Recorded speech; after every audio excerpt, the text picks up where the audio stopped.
Sean bienvenidos nuevamente. CESAP les da la bienvenida en este marco de capacitación respecto de gestión y manejo integral de residuos sólidos. En esta oportunidad desarrollaremos el módulo 3, recolección y transporte. Mi nombre es Rodolfo Castromonte Luna y es un honor poder compartir estos momentos respecto de este tema. Recordemos que para la gestión de los residuos sólidos existe un sistema. Este sistema corresponde a desarrollar etapas o procesos. Procesos que significan desde la minimización de los residuos hasta la disposición final. En estas etapas vamos a encontrar las denominadas recolección y transporte, y que son las que hoy, como ya hemos enunciado, estaremos conversando. Me permito recordarles que para los casos de recolección, para los casos en general de gestión y manejo de los residuos, en nuestro país los residuos se clasifican por su origen. Esta clasificación involucra 8 tipos de residuos, de los cuales los 3 primeros, como se aprecia en la vista, corresponden al ámbito de gestión municipal, mientras que los 5 restantes al de gestión no municipal. Estos del ámbito municipal deben ser por sus características consideradas o cumplir el requisito de no ser peligrosos, mientras que los del ámbito no municipal van a poder generar residuos peligrosos o residuos no peligrosos. ¿Cómo se debe desarrollar o cómo se deben manejar los residuos? Sobre esto hay 4 o 5 generalidades. Primero, el manejo debe efectuarse de manera sanitaria y ambientalmente adecuada, con el objetivo de prevenir impactos negativos y asegurar fundamentalmente la protección de la salud de las personas. Todos sabemos que los residuos están directamente relacionados con la salud de las personas y con la salud del ambiente. Por eso se señala que los residuos deben ser operados, deben ser manejados de manera sanitaria y ambientalmente adecuada.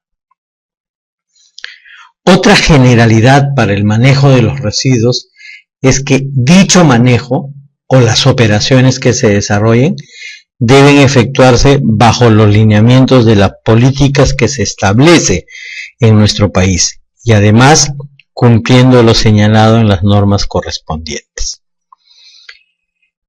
Una política, por ejemplo, es la minimización. O sea, el Estado peruano promueve, el Estado peruano recomienda no que generemos cada día la mayor cantidad de residuos, sino por el contrario que ojalá generemos una menor cantidad. La generación de menor cantidad será llamada minimización. Y la minimización principalmente se aplica en los procesos de fabricación, en los procesos que desarrollemos como propios de la vida humana y en las que pues vamos a tener como consecuencia la generación de residuos. Y se dice bajo la sujeción de las normas porque deben cumplirse. Por ejemplo, si dice que los residuos no peligrosos se deben llevar a relleno sanitario, deberemos cumplir de llevar a los rellenos sanitarios. Si dice que se deben hacer en vehículos apropiados, pues deberíamos ejecutarlos en vehículos apropiados. Por eso que se dice en general que debe efectuarse en sujeción a los lineamientos de política y las normas que estén establecidas para tales fines.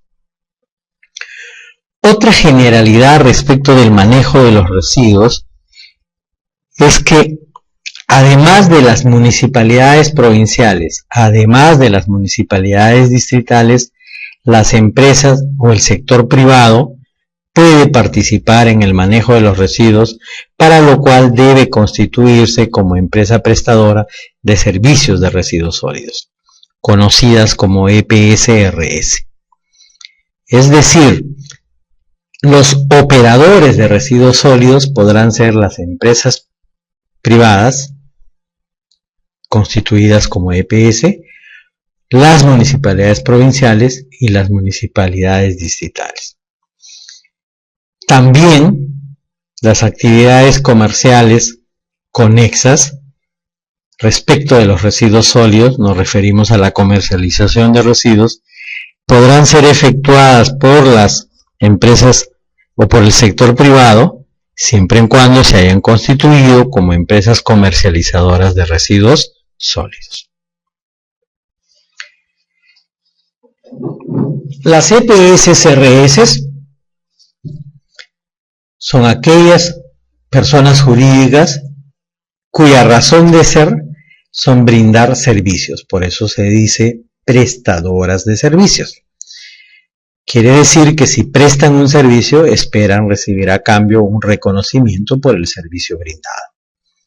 Si es una empresa privada, obviamente dirá, págueme por el servicio que le he brindado. ¿Cuáles son los servicios que puede desarrollar una EPS-RS? Y decimos puede desarrollar porque al ser privado, elige, además de con qué residuos trabajar, nos referimos a la clasificación, también elige qué servicios brindar. Puede ser 1, 2, 3 o todos los servicios que están contemplados en la norma. ¿Cuáles son esos? Barrida y limpieza de espacios públicos, recolección, transporte, transferencia, tratamiento y disposición final. Mientras que las empresas comercializadoras de residuos sólidos, las SRS, desarrollarán actividades. Precisamos esto, por favor, porque hay que entender. Mientras que las EPS desarrollan servicios, las SE desarrollan actividades. Y esas actividades serán recolección, transporte, segregación, almacenamiento y acondicionamiento de residuos. Igual que en el caso de las EPS, al ser privados, elegirán qué tipo de residuos y a su vez qué actividades desarrollan. Esto, repetimos, al ser privado es una voluntad del que invierte o el que quiere incursionar en la gestión o el manejo de residuos. La persona jurídica, en este caso la empresa, en este caso también la empresa privada, para poder formalizarse requiere registrarse. Este trámite de registro se efectúa en la Dirección General de Salud Ambiental, en DIGESA. El expediente para el registro de la EPS-RS va a estar conformada por una solicitud que va a tener carácter de declaración jurada, donde se debe consignar el RUC de la empresa y deberá estar firmada por el representante legal. Además de esta solicitud, se debe acompañar un formulario de registro de EPS que deberá estar llenado y suscrito a su vez por el responsable técnico de la empresa y el representante legal.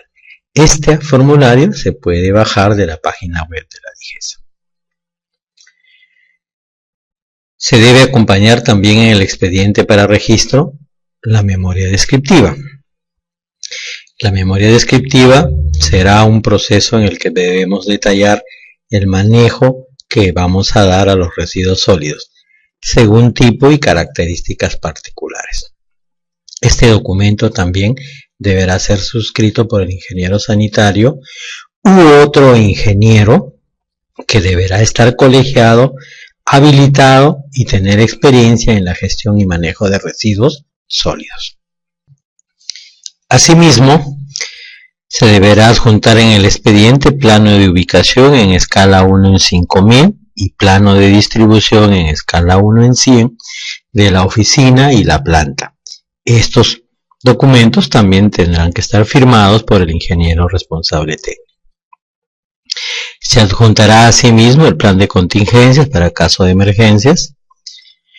Si vamos a y estamos en el proceso de formalización de la empresa, entonces copia de constancia de inscripción de la empresa en los registros públicos.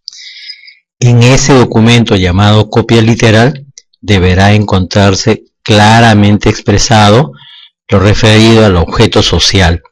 Y si como estamos logrando la tramitación para hacer EPS, deberá decir claramente prestación de servicios de residuos sólidos, con los detalles a las actividades que vamos a intentar registrar. También se deberá adjuntar una carta de compromiso suscrito por el ingeniero responsable técnico, en la que se debe acompañar la constancia de habilitación profesional. En caso no sea ingeniero sanitario, también se deberá adjuntar su currículum vitae, de tal manera que esos documentos del currículum vitae demuestren su especialización y su experiencia en el manejo de residuos sólidos. Me permito comentarles que la DIGESA le llama especialización siempre en cuando dicho proceso haya sido efectuado en una entidad debidamente acreditada, como institutos especializados u universidades. También en el expediente se deberá acompañar una copia de la licencia de funcionamiento de las instalaciones, en este caso de la planta y de la oficina, los mismos que deberán ser emitidos por la autoridad municipal de la jurisdicción. En caso querramos manejar residuos peligrosos, además de lo que ya hemos mencionado, se deberá adjuntar una constancia o una declaración jurada de no ser micro o pequeña empresa, porque el manejo de los residuos peligrosos está restringido a las micro y pequeñas empresas.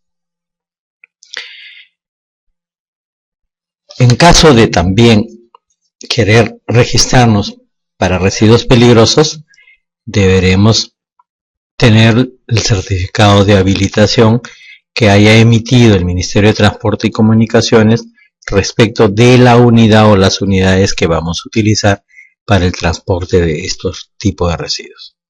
Se acompaña finalmente el pago por derecho de trámite y se da curso al trámite. El TUPE de la DIGESA señala que este trámite debe ser resuelto en 30 días.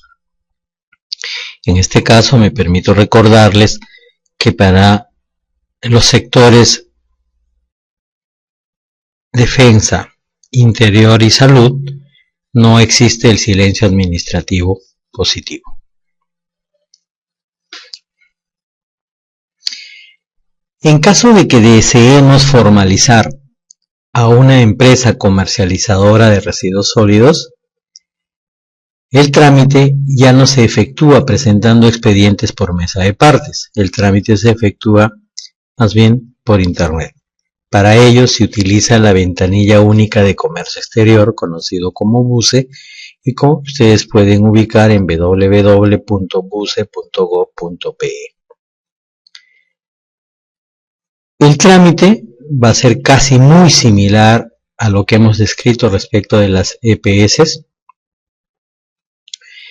y se inicia ingresando a esta página y de igual modo presentando lo siguiente: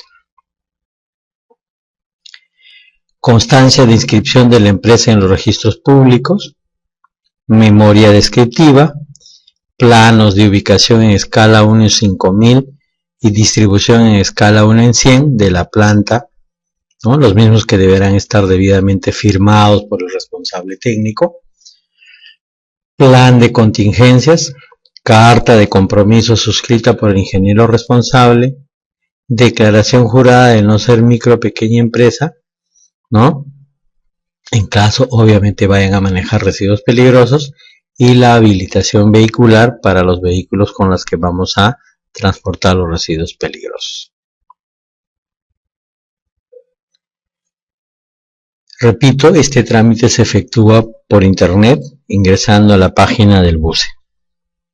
Una vez que usted ingresó sus documentos y los da por aceptado, le va a llegar al correo que usted haya consignado una confirmación de inicio del trámite. Imprimirá usted la boleta que ahí se muestre y con esa podrá usted acercarse al banco o a los bancos a hacer el pago. Una vez que usted haya hecho este pago, se activa automáticamente el inicio del trámite y le llegará a su correo el número del expediente. Y luego, como que si ya usted hubiese presentado en mesa de partes, podrá hacer seguimiento de su trámite en la DIGESA o en la página web de la DIGESA.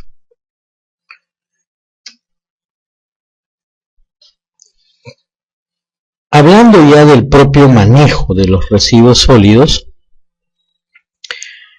debería yo señalarles, por lo tanto, qué obligaciones tiene el generador. Nuestra norma indica que todo generador está obligado a acondicionar y almacenar en forma segura, sanitaria y ambientalmente adecuada los residuos previo a su entrega, ya sea a la municipalidad o a la EPSRS.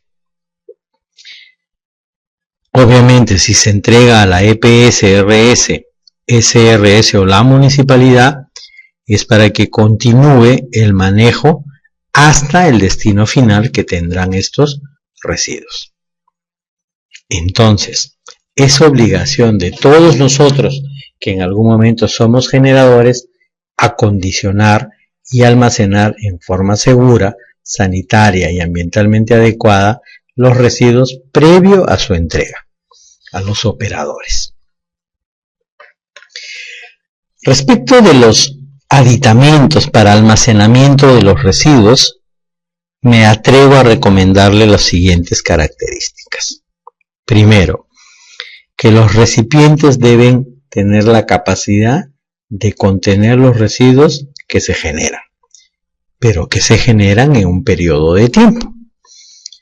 Esto quiere decir que si sus residuos son recolectados diariamente, pues la capacidad deberá ser suficiente para almacenar los residuos que se generan diariamente. Si sus residuos son recolectados cada 2 o cada 3 días, igual, los recipientes deberán permitir que se almacenen los residuos durante ese periodo. De ahí que sale el concepto de capacidad. De otra parte, los recipientes deben tener resistencia física a determinados golpes. Su durabilidad debe ser compatible con el sistema de transporte. O sea, no podrá ser tan liviano si va a levantar cargas pesadas, ni al revés. No será recomendable que sea sumamente pesado el recipiente si voy a contener en ellos poca cantidad de residuos. Otro componente que deberá tener el recipiente para almacenar residuos es contar con tapa. La tapa evitará que haya contacto entre los residuos y el medio. También los recipientes deben permitir una limpieza apropiada, una fácil limpieza. Por eso se señala que su fondo o sus bordes deberán ser redondeados, siendo recomendable que la parte de la boca sea más amplia que la parte de la base. Por eso viene el concepto de los conos. Y no al revés, que la parte de la boca sea mucho más angosto que la parte de la base. Y claro, si ya existe una identificación por colores para también segregar los residuos, será recomendable que estos recipientes cumplan esos colores que se está solicitando de acuerdo a los criterios ya previamente establecidos. Ahora también, dado el crecimiento vertical que tiene nuestra ciudad, se obliga a contar con recipientes de mayor tamaño, ya no solo para el tamaño de las viviendas o de los domicilios, sino a veces para conjuntos habitacionales, para apartamentos, para condominios, etcétera, etcétera. En ese caso, el tamaño estará sujeto al número de personas que se va a servir, a la frecuencia de recolección, a la cantidad de recipientes que vayamos a instalar y la organización que tengamos respecto del manejo de residuos. Lo que podemos decir de manera genérica es que la configuración de estos recipientes deberá evitar, deberá impedir que accedan los animales, que accedan los vectores, o también que accedan a veces personas que escarban entre los residuos para obtener alguno y le dan pues por lo tanto un mal uso y hacen que estos terminen por cualquier parte menos dentro del contenedor. También se podrá considerar posibilidades en las que, dependiendo del servicio, porque hay aquellos servicios que dejan un contenedor vacío y se llevan el contenedor lleno. Eso se llama intercambiables o móviles.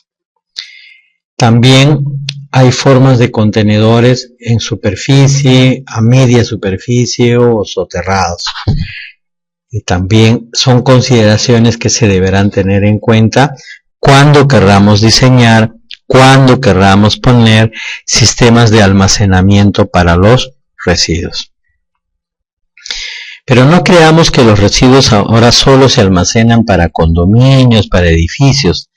También pueden ser empleados o pueden ser utilizados para zonas comerciales, para zonas industriales, para zonas de alto tránsito peatonal. Entonces no pensemos que solo habrá almacenamiento en condominios, en edificios, sino también se pueden dar en determinados sectores de la ciudad que los requieran. Como ya dijimos, o como rápidamente mencionamos en creo que 2 vistas atrás, podrán darse casos de almacenamiento en superficie, almacenamientos semi-soterrados o almacenamientos totalmente subterráneos o soterrados. La intención, dependiendo de la forma del modelo, lo importante es que permita albergar la cantidad de residuos que se generan en el entorno para el periodo que se ha calculado. Ya dije que una forma puede ser 1 día, 2 días, 3 días, 1 semana. La idea es que aguante ese periodo este sistema de almacenamiento. Esa es la intención.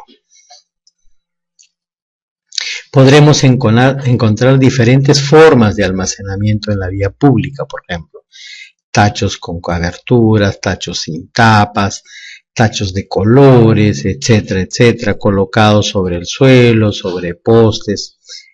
La intención, repito, es que permita un uso apropiado, que no tenga mucho peso. Pueden haber de plástico, de metal, como podrán ver ustedes en la referencia.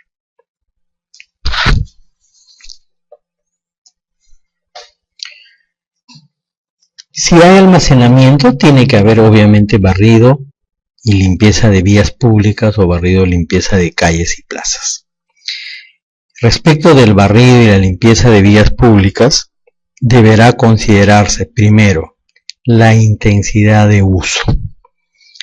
Esto significa que cuanto más uso tenga esa vía, mayor veces de limpieza requerirá. Otro componente para programar la limpieza de vías, de parques, de plazas, serán las condiciones ambientales. Otra consideración será las costumbres, el tráfico de vehículos, la cercanía o si el entorno es comercial, la zonificación o otras actividades que se desarrollen por el sector, lo que finalmente permitirá determinar la frecuencia. Es decir, cuando hablemos de limpieza de calles o de vías públicas, deberemos considerar el uso que tengan, las condiciones ambientales que se dan, las costumbres poblacionales, el tráfico de personas y vehículos, la potencialidad comercial que hay en el sector y qué tipo de zonificación tiene. Respecto del barrido, se podrá desarrollar de manera manual, de manera mecánica o de manera mixta. Es más, hay algunos servicios que consideran el llamado baldeado o la limpieza con agua. Obviamente todo eso será parte de cómo consideramos lo más apropiado respecto de la limpieza y el barrido de vías públicas.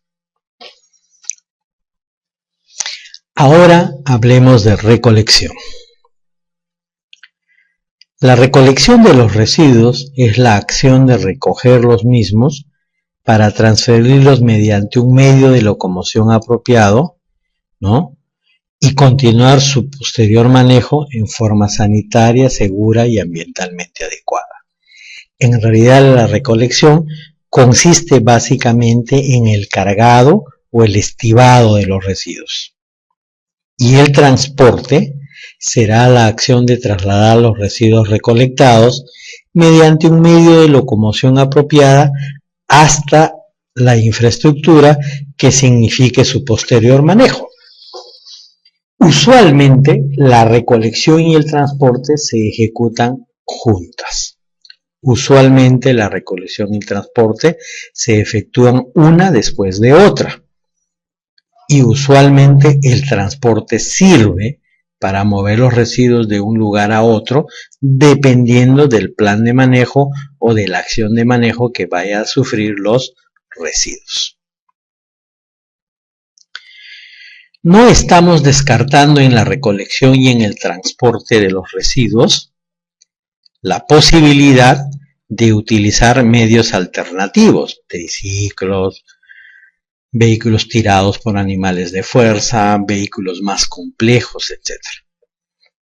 En general, lo que se señala es que sean sistemas apropiados, donde haya condiciones sanitarias, donde haya condiciones ambientales que no permitan impacto negativo de gran trascendencia. Para planificar la recolección y el transporte, es importante considerar que la generación de los residuos no es continua, no es la misma, no se repite siempre la misma cantidad, sino está sujeto, entre otros, a las variaciones de las estaciones o el clima que se pueda dar en la jurisdicción. En realidad, generamos más residuos en la estación de verano. En los climas donde haya una mayor temperatura, generaremos una mayor cantidad de residuos.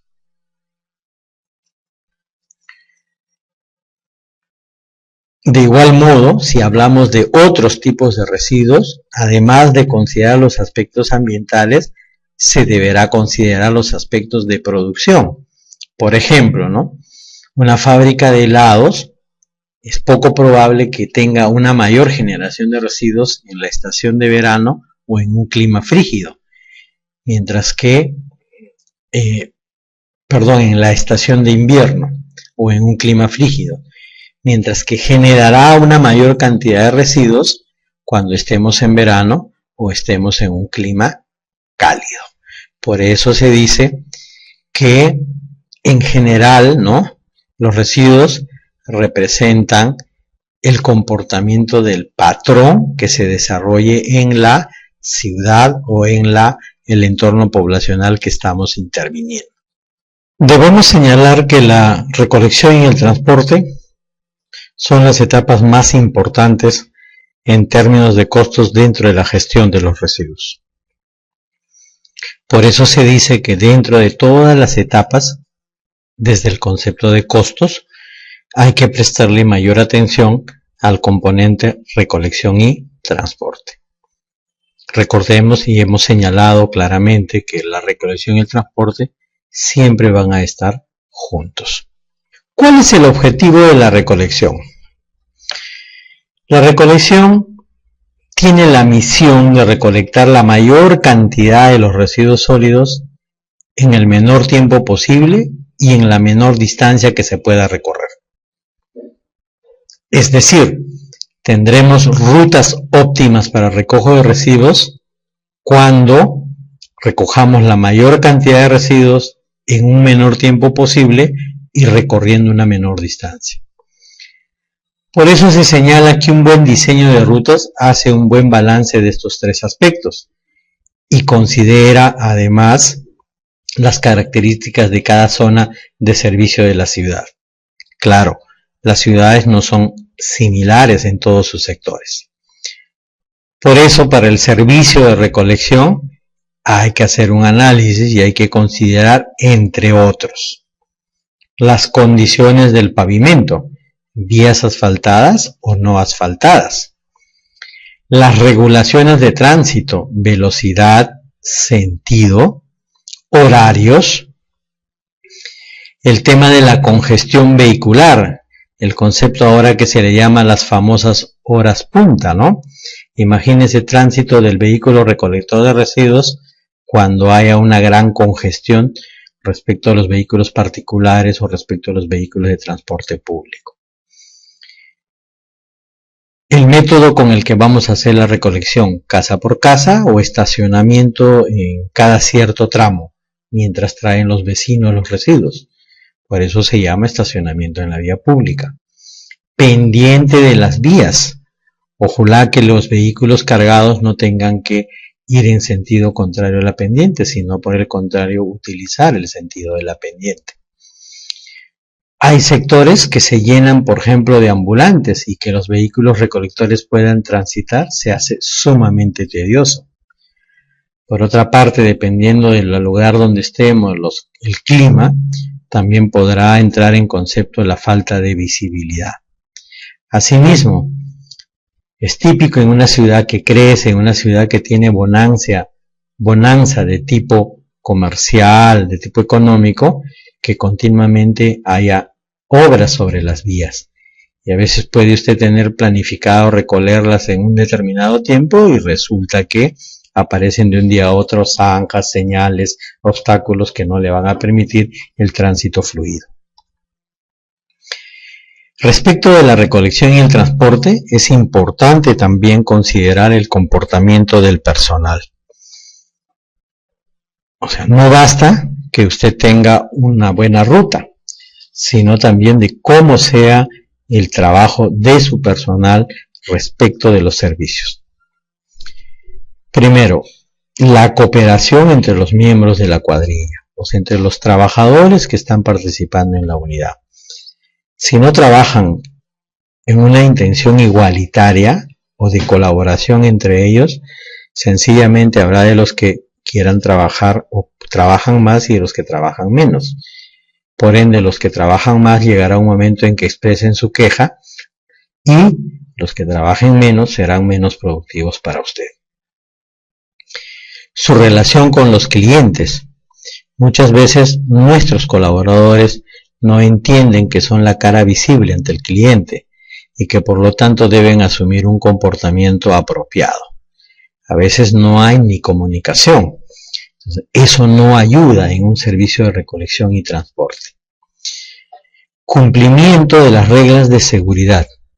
A veces dentro de las áreas donde están los generadores se tienen que cumplir determinadas reglas, velocidad, sentido, horarios, uso de equipos, etcétera, ¿no? Temas que hay que cumplir, no porque lo exija solamente el generador o nuestro cliente, sino porque debe ser parte del proceso de prestación de nuestros servicios. También un comportamiento inapropiado es que a veces los trabajadores se pongan a recuperar materiales dentro de los residuos, o sea, a segregar, a reciclar. Si están trabajando en el proceso de recolección y transporte, no es prudente que hagan esta actividad. Existen casos donde muchas veces los colaboradores nuestros se llevan los recipientes en los que se manejan los residuos o en los que los vecinos dejan los residuos. Consideran que pueden tener algún valor, etcétera, ¿no?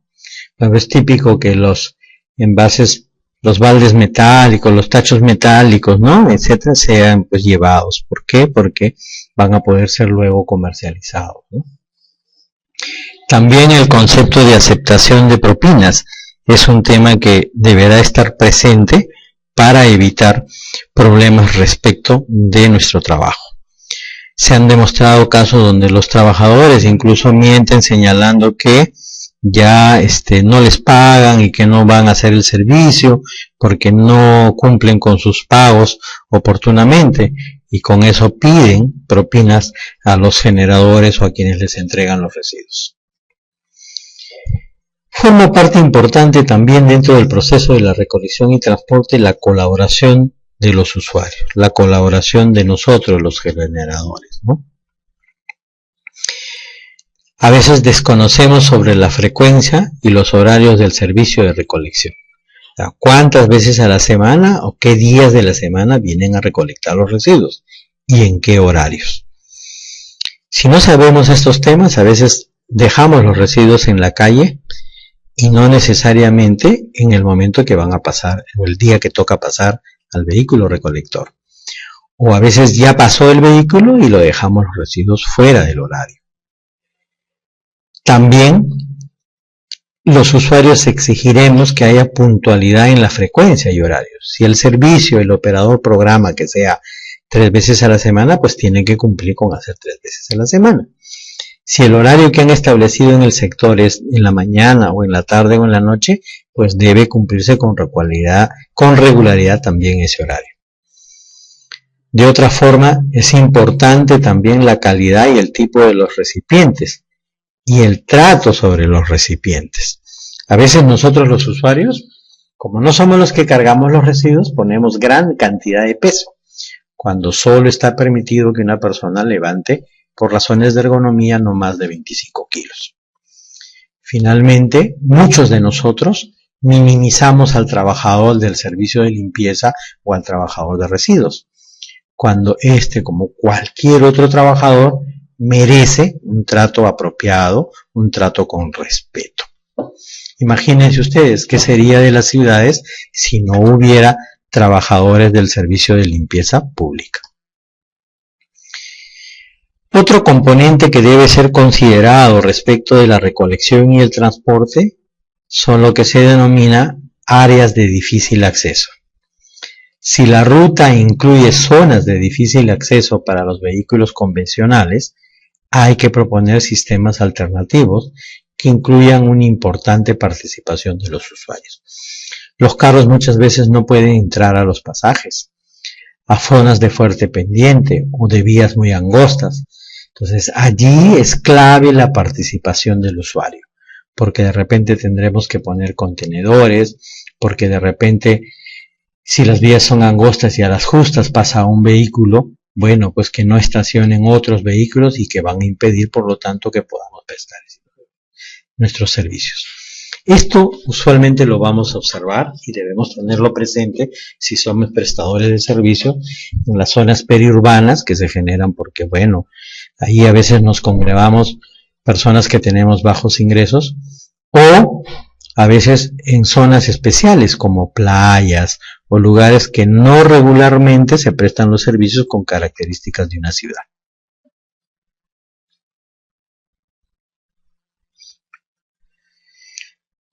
¿Qué modalidades hay en la prestación de servicios? O sea, los servicios se desarrollan, los servicios de recolección y transporte, como los otros también, se desarrollan bajo principalmente 3 modalidades. Se le va a llamar directa cuando es la propia municipalidad quien le presta el servicio. La experiencia internacional señala que esto es aplicable todavía o resulta rentable cuando las ciudades o los municipios no exceden los 30.000 habitantes. Se dice directa porque los municipios se encuentran más eficiente prestar ellos mismos el servicio, porque usan sus propios recursos humanos, su transporte y herramientas, utilizan simultáneamente, por ejemplo, el recojo de residuos, lo pueden utilizar en otras actividades. Claro, actividades que debieran ser compatibles. Otra modalidad es la contratada. Se dice contratada porque el municipio no deja la responsabilidad de prestar el servicio, pero operativamente emplea a una privada para que le ayude a desarrollar este servicio. El contratado puede garantizar a un contratista la exclusividad de la prestación del servicio durante determinado periodo de tiempo y en determinado zona o área geográfica. Ahora, la contratada puede ser parcial o puede ser integral. Se llama parcial cuando hace una parte del distrito o de la jurisdicción y se llama integral cuando desarrolla el servicio en toda la jurisdicción. Otro proceso puede ser la que se llama la concesión. La concesión involucra el proceso de otorgarle contrato por un periodo largo. En ese periodo, obviamente, y en esa jurisdicción se producirán las condiciones de monopolio. La experiencia internacional señala que si vas a otorgar concesión solamente de la recolección y el transporte, se haga entre 5 a 7 años.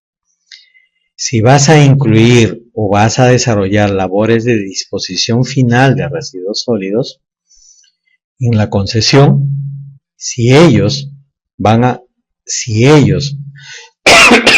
no van a comprar el terreno, pues igual que en el caso anterior, concesionanlos entre 5 a 7 años.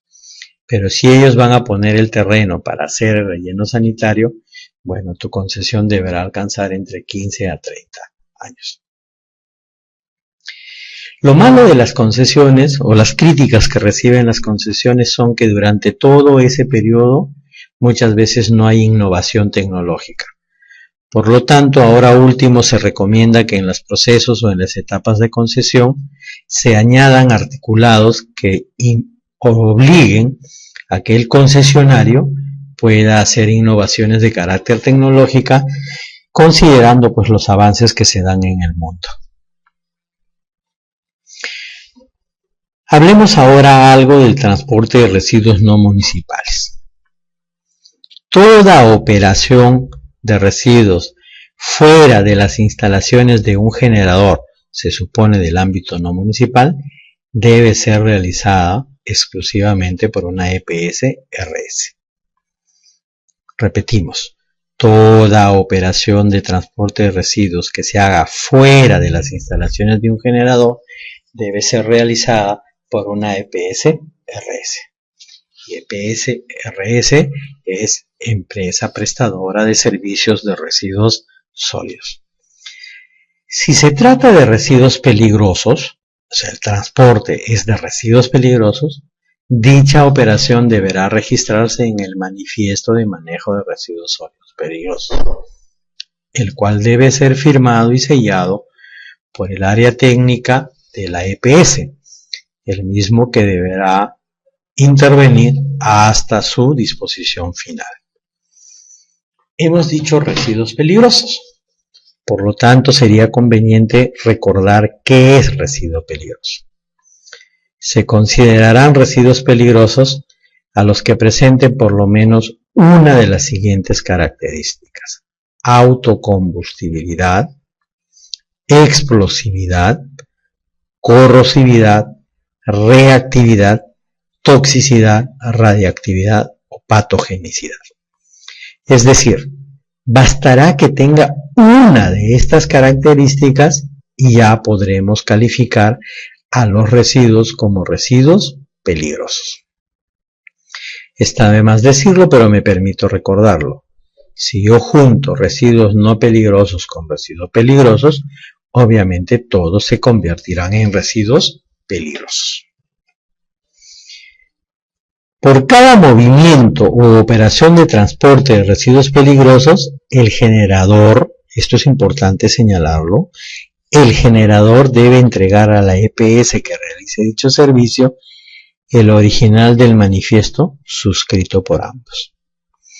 Aquí es importante mencionar que se ha hecho una costumbre ya de carácter comercial, en el que muchas veces los prestadores de servicio, en este caso los operadores, para congratularse con el cliente, son los que le proveen los manifiestos.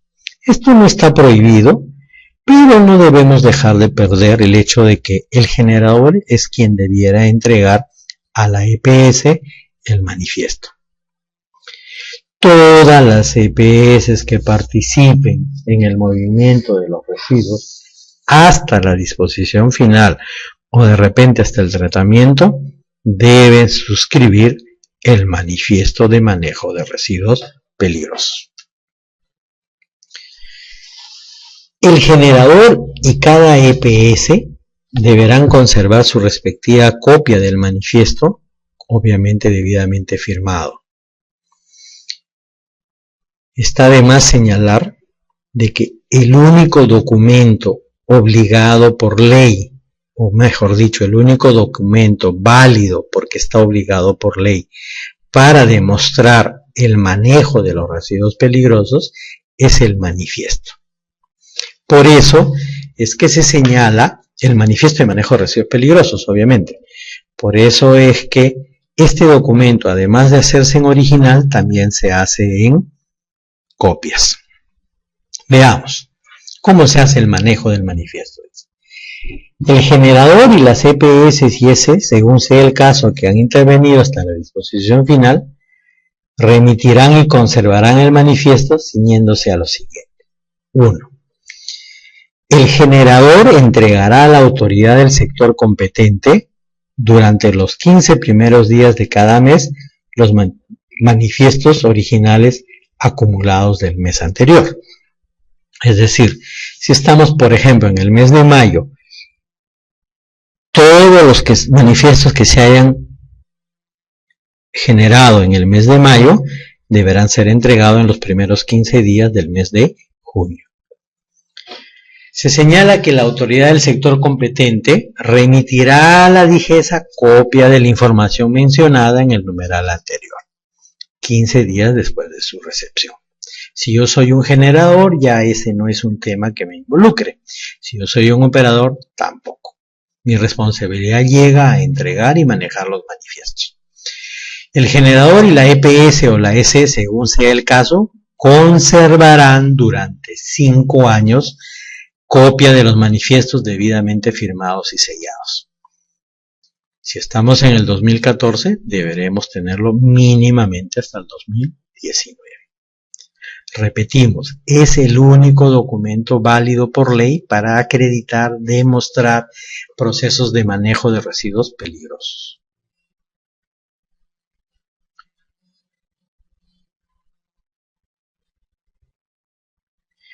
Los manifiestos deben tener colores. El original debe ser de color verde y es el que se le envía a la autoridad competente. La primera copia debe ser de color blanco y eso es para el generador. La segunda copia es de color amarillo y ese es el que debe quedar para la EPS, mientras que la tercera copia es de color celeste y esa va para la infraestructura de tratamiento o disposición final. En el lado del extremo superior izquierdo deberá ir el membrete del sector. Y en el lado derecho deberá ir el código, la numeración correlativa del manifiesto. Aquí tienen ustedes un ejemplo tomado de una empresa, de una EPS denominada Environment Development Perusac.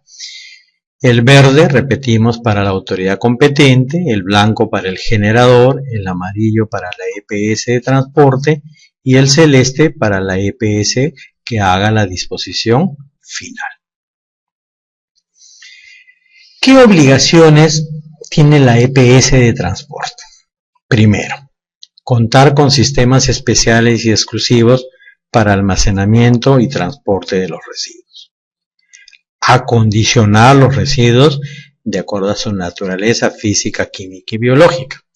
Recuerden que estamos transportando residuos peligrosos, por lo tanto, si no hay un acondicionamiento para que no haya mezcla o para que no haya reacción, es factible, ¿no?, de que haya problemas respecto del transporte de residuos. La EPS debe tener programas para el mantenimiento preventivo de los equipos. O sea, no debemos esperar que esto se deteriore. Se debe contar con equipo de protección personal para todos los operarios y de acuerdo a los residuos que vayamos a manejar. También la EPS deberá informar y capacitar periódicamente a su personal respecto de los tipos y riesgos que significan el manejo de residuos peligrosos. La EPS debe utilizar rutas de tránsito autorizadas. La EPS debe verificar que el embalaje que contiene sus residuos concuerde con el tipo de residuos que están. Además, la EPS debe contar con una póliza de seguro que cubra todos los riesgos que estarán derivados por el transporte de residuos peligrosos. La EPS debe cumplir también con los requisitos establecidos para los vehículos de transporte de residuos peligrosos. Estos deben ser de color blanco, se refiere a la cabina. Deben llevar de color rojo, identificado con color rojo, el tipo de residuo que transporta. Esto en ambos lados del compartimiento de carga. Debe anotarse el número y el teléfono de la EPS en ambas puertas de la cabina. Además, debe ir anotado el número de registro que le concedió DIGESA. Una recomendación es que este número que remite la DIGESA tenga un tamaño de 40 por 15 centímetros. En realidad, podríamos seguir conversando mucho más respecto de la recolección y el transporte de residuos. Lo importante es diferenciar siempre el concepto de residuos municipales y residuos no municipales. Recordar que los residuos no municipales generarán también residuos de características peligrosas y de características no peligrosas. No olvidarse que toda operación que signifique manejo de residuos peligrosos, y nos referimos a la recolección y el transporte, debe obligatoriamente llevar un manifiesto. Es el único documento señalado por ley que permite acreditar el manejo, la operación efectuada respecto de los residuos peligrosos. Muchas gracias por su atención y hasta otro momento.